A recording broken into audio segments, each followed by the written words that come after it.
去市场ទៅផ្សារ去图书馆ទៅបណ្ណាល័យ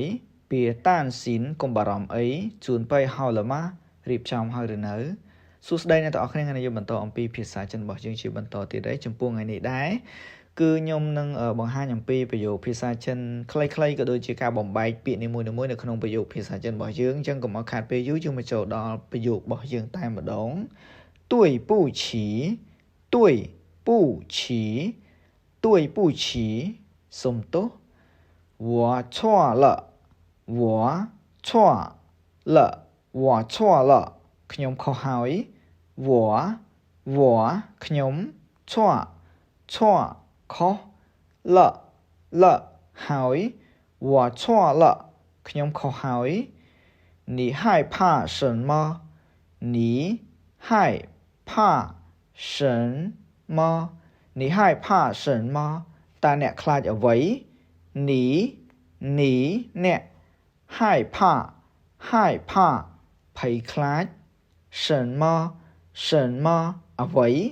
你害怕什么តើអ្នកខ្លាចអ្វី我去市场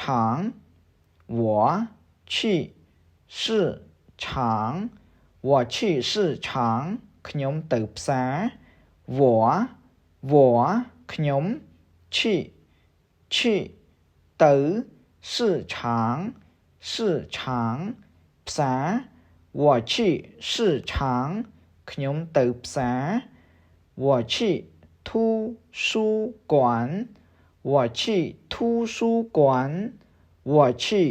书馆ខ្ញុំទៅបណ្ណាល័យ我ខ្ញុំ去ទៅ图书馆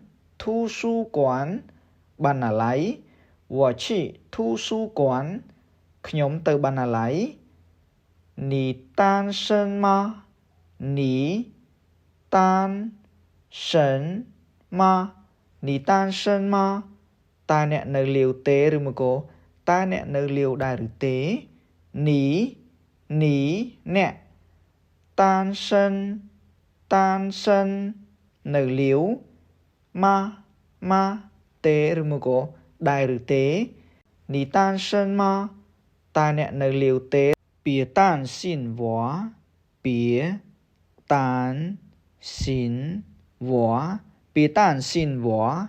កុំបារម្ភពីខ្ញុំ别កុំ担心បារម្ភ我ខ្ញុំ别担心我កុំបារម្ភពីខ្ញុំ我明白了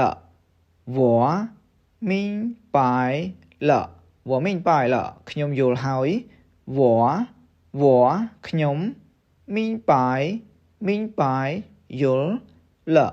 了ហើយ我明白了ខ្ញុំយល់ហើយ我喜欢吃海鲜我喜欢吃海鲜ខ្ញុំចូលចិត្តញ៉ាំគ្រឿងសមុទ្រ我喜欢ខ្ញុំចូលចិត្ត吃ញ៉ាំ海鲜គ្រឿងសមុទ្រ我喜欢吃海鲜ខ្ញុំចូលចិត្តញ៉ាំគ្រឿងសមុទ្រ你准备好了吗你准备好了吗តើអ្នករៀបចំហើយឬនៅឬមកក៏តើអ្នករៀបចំរួចរាល់ហើយឬនៅ你អ្នក准备រៀបចំ好了吗រួចរាល់ហើយឬនៅ你准备好了吗តើអ្នករៀបចំហើយឬនៅ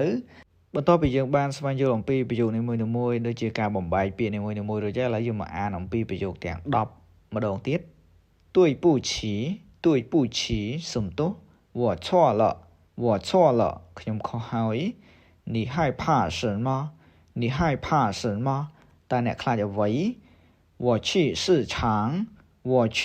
场ខ្ញុំទៅផ្សារ我去图书馆ខ្ញុំទៅបណ្ណាល័យ你单身吗你单身吗ta nè nơi liều tế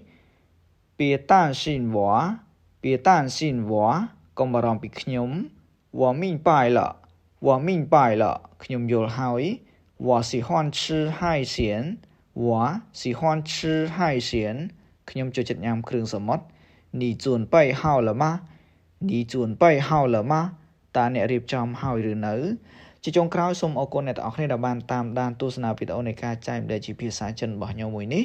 ចំពោះចំណុចដែលខ្វះខាតត្រង់ការបញ្ចេញសម្លេងភាសាចិនមិនចំតួអក្សរក្តីក៏សូមមេត្តាអភ័យទោសពីសំណាក់រៀមច្បងដោយសារតែខ្ញុំធ្វើវីដេអូនេះឡើងគឺជាការ